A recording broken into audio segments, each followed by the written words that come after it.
నేను జై శ్రీరామ్ అంటాను, మీరు 2 సార్లు జై శ్రీరామ్ చెప్పాలి. మా భూపతి రెడ్డి గారు కొద్దిగా ఇందాక సంకోచించారు, కేవలం సెంటర్ దాకా వినపడాలని. నాకు అంత అత్యాస లేదు, కేవలం రంపచోడవరం దాకా వినపడాలి. జై శ్రీరామ్, జై శ్రీరామ్. నేను జై జై మాత అంటాను, మీరందరూ భారత్ మాత అనాలి. జై జై మాత, జై జై మాత, జై జై మాత. నేను కలిసి ఉంటే నిలబడతామంటాం, విడిపోతే పడిపోతాం. కలిసి ఉంటే నిలబడతాం, విడిపోతే పడిపోతాం. కలిసి ఉంటే నిలబడతాం, విడిపోతే పడిపోతాం. కలిసి ఉంటే నిలబడతాం, విడిపోతే పడిపోతాం.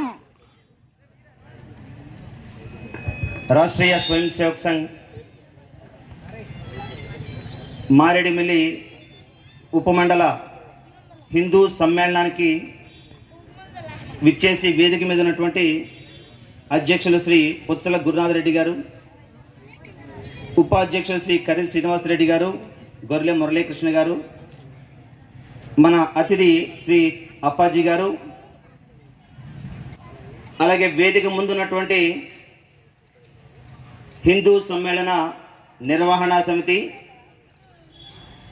మాతృమూర్తులు, బాలబాలికలు, సంఘ కార్యకర్తలారా, అందరికీ శుభాకాంక్షలు. రాష్ట్రీయ స్వయం సేవక సంఘ్ 1925 విజయదశమి రోజున మహారాష్ట్రలో నాగ్పూర్లో పరమ పూజనీయ డాక్టర్ కేశవరావు బలిరామ్ హెడ్గేవార్ అనేటువంటి వ్యక్తి, ఆయనకి 40 సంవత్సరాల వయసులో సంఘాన్ని ప్రారంభించారు. 1925లో ప్రారంభించినటువంటి సంఘం 2025 మొన్నటి విజయదశమికి 100 సంవత్సరాలు పూర్తి చేసుకుంది. ప్రపంచంలో 100 సంవత్సరాలు పూర్తి చేసుకున్నటువంటి స్వచ్ఛంద సేవా సంస్థ ఏది లేదు, కేవలం రాష్ట్రీయ స్వయం సేవక సంఘం మాత్రమే.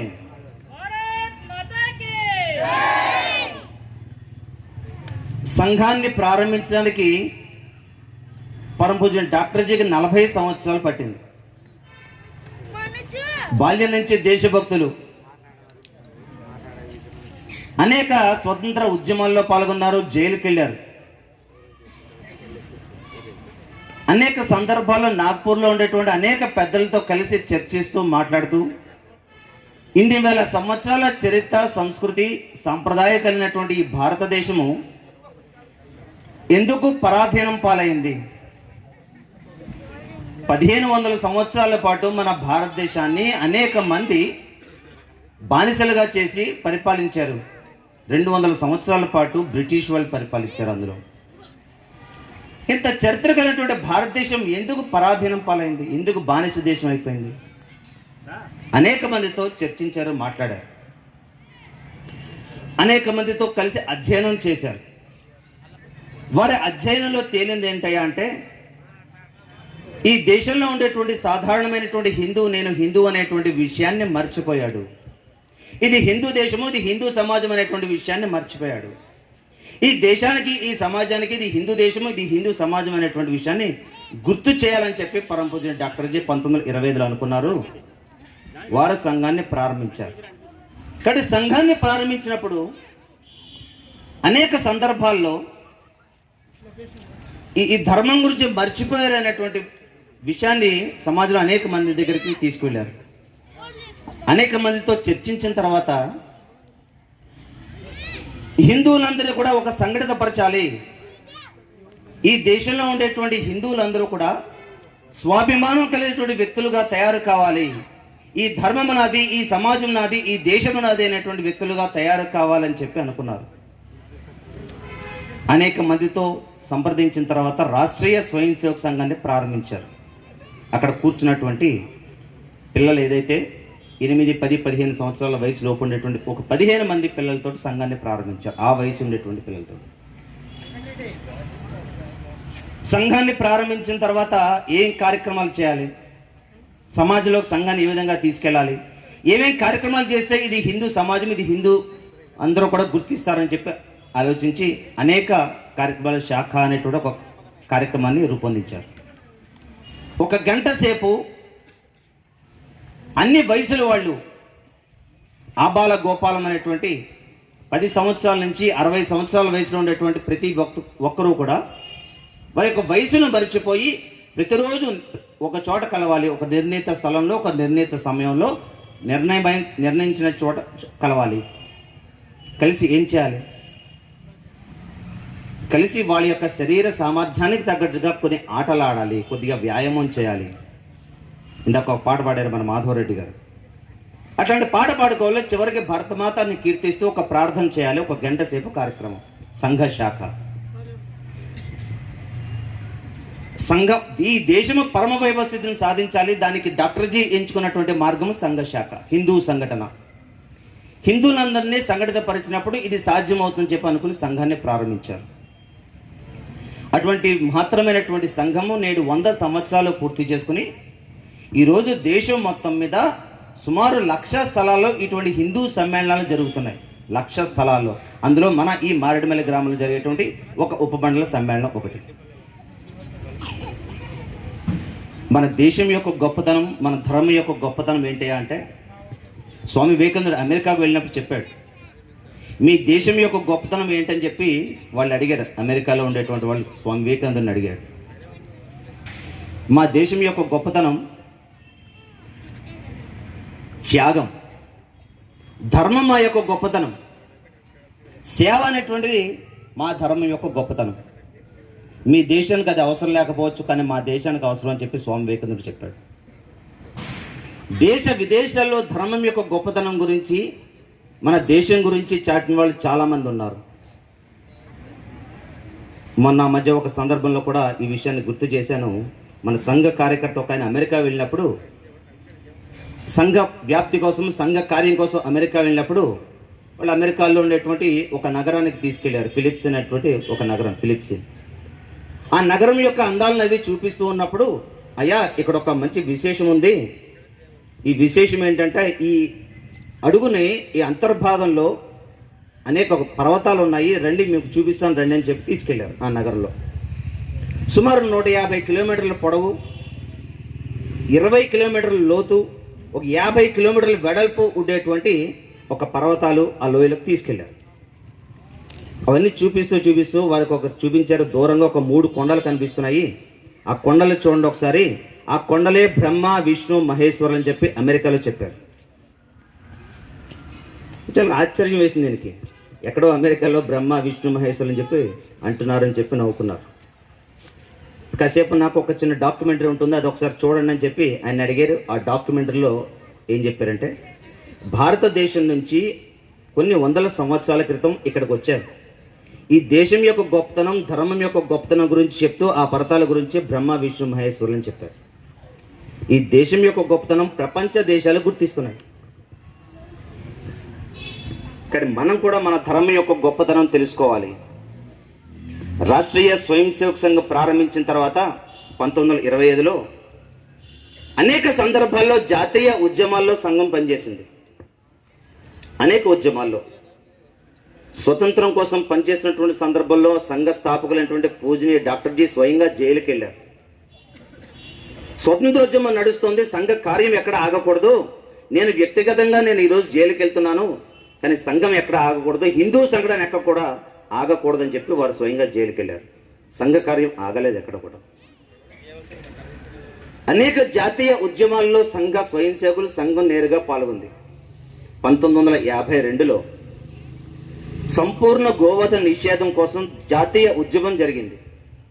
ఈ దేశంలో ఉండేటువంటి మన యొక్క హిందువులు ఆరాధ్యంగా కొలిచేటువంటి గోవును ఒక జాతీయ జంతువుగా కొలవాలి. గోవధ జరగకూడదు. గోవుని మనం తల్లిగా గోమాత అని పిలుస్తాం. కానీ ఈ నిషేధం ఎక్కడ కూడా జరగకూడదు, ఈ గోవధ ఎక్కడ కూడా జరగకూడదు అని చెప్పి ఇప్పుడు కాదు, 1952లో సంపూర్ణ గోవధ నిషేధం కోసం సుమారు దేశం మొత్తం మీద 2 కోట్ల సంతకాలు సేకరించి మనం పార్లమెంటులో ఇచ్చాం. ఈ ఉద్యమంలో సంఘ స్వయం సేవకులు సంఘం పనిచేసింది. వివేకానంద రాక్ మెమోరియల్ 1972లో స్వామి వివేకానందుడు నడయాడినటువంటి ఈ దేశం యొక్క గొప్పతనం కాశ్మీర్ నుంచి కన్యాకుమారి వరకు స్వామి వివేకానందుడు పర్యటన చేశాడు. ఒక 3 రోజుల పాటు కన్యాకుమారిలో సముద్రం మధ్యలో ఆయన తపస్సు చేశాడు. 3 రోజుల పాటు ఎక్కడైతే స్వామి వివేకానందుడు తపస్సు చేశాడో ఆ స్థలాన్ని వివేకానంద రాక్ మెమోరియల్ అని చెప్పి ఇప్పటికీ మనం కన్యాకుమారి వెళ్ళినప్పుడు మనం చూడొచ్చు. ఒక బోట్లో తీసుకెళ్తారు, మధ్యలో స్వామి వివేకానందుడి యొక్క విగ్రహం ఉంటుంది. ఒక 3 సంవత్సరాల క్రితం మన ప్రీతమ ప్రధానమంత్రి నరేంద్ర మోడీ గారు కూడా అక్కడికి వెళ్ళి ఆయన కూడా ధ్యానం చేశారు. అటువంటి వివేకానంద రాక్ మెమోరియల్ నుండి మనం నిర్మాణం చేసుకోవాలి అని చెప్పి సంఘ కార్యకర్తలు వివేకానంద రాక్ మెమోరియల్ కోసం పనిచేశారు. దేశం మొత్తం ఏకాంత రథయాత్రలు, భూమాత, భరతమాత, గోమాత, మనందరికీ తల్లి అనేటువంటి భావం తీసుకురావడం కోసం దేశం మొత్తం రథయాత్రలు జరిగాయి. సంఘం పనిచేసింది అటువంటి జాతీయ ఉద్యమాల్లో. మనందరికీ తెలుసు, గత 2 సంవత్సరాల క్రితం మనందరం కూడా ఇంటింటికి వెళ్ళి అయోధ్య నుంచి తెచ్చినటువంటి అక్షంతలు పంచిపెట్టాం. అయోధ్యలో అభిషేకించినటువంటి శ్రీరాముల వారి యొక్క అక్షంతలు ఇంటింటికి చేర్చాం. దానికి ముందు అయోధ్యలో రామ జన్మభూమి కట్టడం కోసము ఆ ఉద్యమంలో రాముడి గుడి కడుతున్నారు, మీ వంతుగా కూడా మీరు ధన సమర్పణ చేయండి అని చెప్పి ఇంటింటికి వెళ్ళాం. ధన రూపంలో సేకరించి మనం అయోధ్యకు పంపించాం. ఎంతవరకు పంపించామంటే ఆ డబ్బులు అయోధ్యలో ఉండేటువంటి ట్రస్ట్ వాళ్ళు చెప్పారు, ఇంకా వద్దు బాబోయ్, సరిపోతుంది మీకు, మాకు తరతరాలకు కావాల్సినటువంటి ఈ రాముడికి కావాల్సినటువంటి మందిరానికి కావాల్సినటువంటి నగదు వచ్చింది, ఇంకా మీరు పంపించొద్దని చెప్పి వాళ్ళ అకౌంట్స్ క్లోజ్ చేసేసారు. ఈ రాముడి మీద అయినటువంటి భక్తి, మన రాముడు అనేటువంటి భావనతో మనం పంపించాం, ఇంటింటికి వెళ్ళాం. దాన్ని సాధించడం కోసం ఎంతమంది పనిచేశారు? సుమారు 250 సంవత్సరాల పాటు దానికోసం కృషి చేశారు. అనేక మంది బలిదానం అయ్యారు. మన తరంలో మన అదృష్టం ఏంటయ్యా అంటే ఈ తరంలో ఈ కనులతో ఈ భవ్య రామ మందిరాన్ని మనం దర్శించాం, ఆ గుడి కట్టడం మనం చూసాం. దానికోసం బలిదానం అయినటువంటి వాళ్ళు చాలామంది. అటువంటి శ్రీరామ జన్మభూమి యొక్క మందిర నిర్మాణం జరిగేటువంటి ఉద్యమంలో సంఘ స్వయం సేవకులు పనిచేశారు.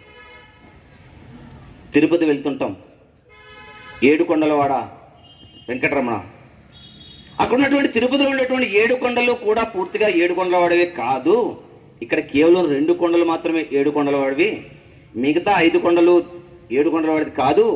అక్కడ ఆ మిగతా 5 కొండలు కొట్టేసి అక్కడ ఒక రూపవే వేస్తామని చెప్పి ప్రభుత్వం ప్రకటన చేసిన వెంటనే యావత్ హిందూ సమాజం ఒక్కటైంది. మన యొక్క కలియుగ దైవమైనటువంటి వెంకటేశ్వర స్వామి మన సాక్షాత్ ఏడుకొండలవాడ అని పిలుస్తూ ఉంటాం. ఆ 7 కొండలు పూర్తిగా ఆయనవే అని చెప్పి మన ఉద్యమం చేశాం. ప్రభుత్వం దిగి వచ్చింది, పూర్తిగా 7 కొండలు కూడా ఏడుకొండలవాడవే అని చెప్పి ప్రకటన చేసింది. కాశ్మీర్ ఆర్టికల్ 370, మన సైన్యం కూడా వెళ్ళడానికి అవకాశం లేని చోట మన భారత జాతీయ పతాకాలను కూడా ఎగరవేయలేము అనేటువంటి కాశ్మీర్లో ఉన్నటువంటి పరిస్థితిలో 370 ఆర్టికల్ తీసుకురావడం కోసం పనిచేశారు. ఇటువంటి అనేక జాతీయ ఉద్యమాల్లో సంఘ స్వయం సేవకులు ఈ 100 సంవత్సరాల్లో పనిచేశారు. సంఘ స్వయం సేవకులు పనిచేయడం, సంఘం పనిచేయడం. కాబట్టి ఇన్ని సంవత్సరాల పాటు సంఘం పనిచేసిన తర్వాత ఈ 100 సంవత్సరాలు పూర్తయిన తర్వాత యావత్ హిందూ సమాజం కూడా చూస్తుంటుంది. అనేక సందర్భాల్లో నన్ను కూడా చాలామంది అడిగారు, సార్ 100 సంవత్సరాలు పూర్తి అయిపోయింది, సంఘం ప్రారంభించినటువంటి ఏదైతే డాక్టర్జీ అనుకున్నటువంటి కళ నెరవేరింది, ఇంకా సంఘం యొక్క అవసరం లేదు కదా, ఇంకా సంఘాన్ని మూసేయచ్చు కదా అని చెప్పి చాలామంది కూడా అడిగారు నాకు. స్వయం సేవకుని అధికారంలోకి తీసుకురావడం కోసం సంఘం పనిచేయలేదు. ఒక ఆయన అడిగారు, మోడీ గారు స్వయం సేవకు కదండి ప్రధానమంత్రి,